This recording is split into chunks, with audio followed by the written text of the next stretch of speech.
கலிங்கப்பட்டியில் உருவான குறைந்த காற்றழுத்த தாழ்வு மண்டலம் நீர் புயலாக உருவெடுத்து திருநெல்வேலி, புதுக்கோட்டை, மலைக்கோட்டை வழியாக டெல்லி செங்கோட்டையை கடந்து நாடாளுமன்ற இரு அவைகளிலும் புரட்சி புயலாகவும் இளம் புயலாகவும் மாறியுள்ளது. டங்ஸ்டன் சுரங்க அனுமதி, ஒரே நாடு ஒரே தேர்தல் மசோதா எதிர்ப்பு போன்றவற்றிற்கு எதிர்ப்பு தெரிவித்து ராஜ்யசபையை புரட்சி புயல் கலக்கி கொண்டுள்ளது.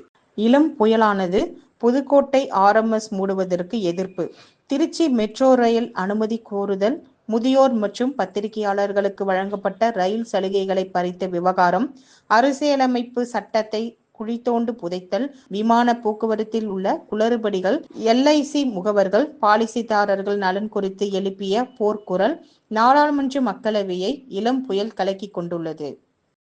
இந்த இரு புயல்களின் கடும் வேகத்தால் ஒன்றிய அரசுக்கு மக்கள் மத்தியில் வெறுப்பையும் கடும் சேதத்தையும் அச்சத்தையும் ஏற்படுத்தியுள்ளது. வாக்காளர்கள் அனைவரும் எதிர்காலத்தில் எச்சரிக்கையுடன் இருக்கும்படி தாயகத்தின் வானிலை மையம் அறிவித்துள்ளது.